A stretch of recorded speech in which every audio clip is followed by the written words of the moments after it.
Los años 60 murieron lentamente y su resaca fue brutal. Imagina un mundo que acaba de despertar de un sueño de paz y amor, solo para encontrarse con una realidad fría y dura. Eso fueron los años 70. La década empezó con las imágenes impactantes de la crisis del petróleo, con filas interminables en las gasolineras. Al mismo tiempo, la guerra de Vietnam llegaba a su fin, pero no con una victoria heroica, sino con un sentimiento de derrota y desilusión que caló hondo en el espíritu de toda una generación. El idealismo hippie de la década anterior se desvaneció, dejando un vacío. Una sensación de que las utopías se habían estrellado contra el muro de la realidad. Las promesas de un mundo mejor se convirtieron en preguntas incómodas sobre el futuro. La psicodelia dio paso a un gris más terrenal y el optimismo fue reemplazado por una creciente incertidumbre. Bienvenidos a los años 70.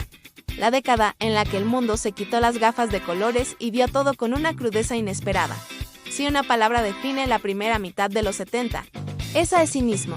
Y gran parte de la culpa la tuvo un escándalo que sacudió los cimientos de la democracia más poderosa del mundo, Watergate. La idea de que el presidente de los Estados Unidos, Richard Nixon, estaba involucrado en espionaje político y encubrimientos. Era algo sacado de una novela barata, pero era real. Su renuncia en 1974 no fue solo la caída de un hombre, fue la caída de la confianza ciega en las instituciones. La gente empezó a sospechar de todo y de todos. Y el cine, como siempre, fue el espejo perfecto de ese estado de ánimo. De repente, las pantallas se llenaron de triles de conspiraciones, donde agencias gubernamentales oscuras movían los hilos. Películas como Todos los hombres del presidente o La conversación no eran solo entretenimiento, eran una advertencia. Los héroes ya no eran tipos impecables, ahora eran antihéroes, personajes complejos y moralmente ambiguos como el Travis Bickle de Taxi Driver o el policía Harry el Sucio. Eran hombres rotos, luchando en un mundo corrupto que ya no entendían. Este cine no te ofrecía respuestas fáciles, te dejaba con más preguntas, reflejando perfectamente la desconfianza y el pesimismo que flotaban en el aire. La inocencia se había perdido, y ahora tocaba aprender a vivir en un mundo donde no podías fiarte ni de tu propia sombra. Y entonces, en medio de tanta oscuridad y cinismo, algo explotó. Una bola de espejos comenzó a girar, las luces de neón parpadearon y un ritmo insistente y contagioso invitó a todo el mundo a la pista de baile. Era la música disco. De repente, lugares como Studio 54 en Nueva York se convirtieron en templos sagrados de una nueva religión. El hedonismo. La noche era el paraíso. La música de Don Same, los Bee Gees o Ed. Wayne Faye no hablaba de política ni de problemas sociales. Hablaba de bailar, de amar, de vivir el momento y olvidarse de todo lo demás hasta el amanecer. Era una vía de escape. Una celebración brillante y glamurosa de la vida en un mundo que parecía cada vez más gris.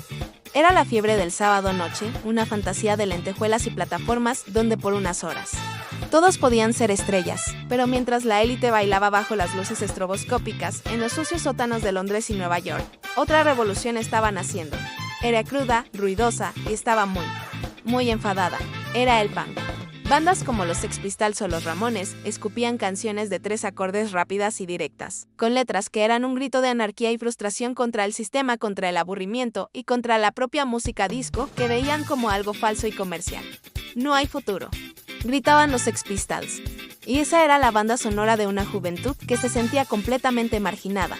Disco y punk, dos caras de la misma moneda. El escape brillante contra la rebelión furiosa. La purpurina contra él.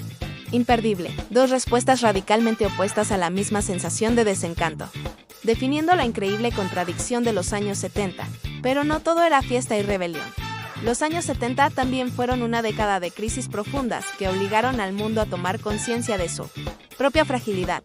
La crisis energética de 1973 fue un shock brutal. De un día para otro, el petróleo, la sangre que movía el motor del mundo industrial, se volvió caro y escaso. Las imágenes de coches haciendo cola durante horas para repostar se convirtieron en un símbolo de la vulnerabilidad de nuestro estilo de vida. La gente tuvo que empezar a pensar en el ahorro energético en coches más pequeños, en apagar las luces. Fue un despertar forzoso a la realidad de que los recursos del planeta no son infinitos. Y de esta crisis nació con fuerza el movimiento ecologista moderno. Ya no eran solo unos pocos hippies preocupados por la naturaleza. La conciencia medioambiental empezó a calar en la sociedad.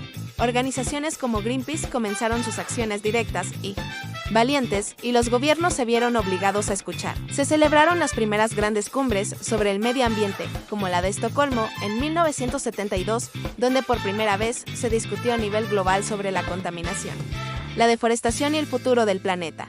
Fue el momento en que empezamos a darnos cuenta de que nuestras acciones tenían consecuencias globales y de que la Tierra era un sistema interconectado y delicado. Los 70 nos enseñaron una lección dura pero necesaria, que nuestro hogar es finito y que debíamos empezar a cuidarlo. Al mirar atrás, el legado de los años 70 es profundamente ambiguo, lleno de contradicciones que siguen definiendo nuestro mundo hoy.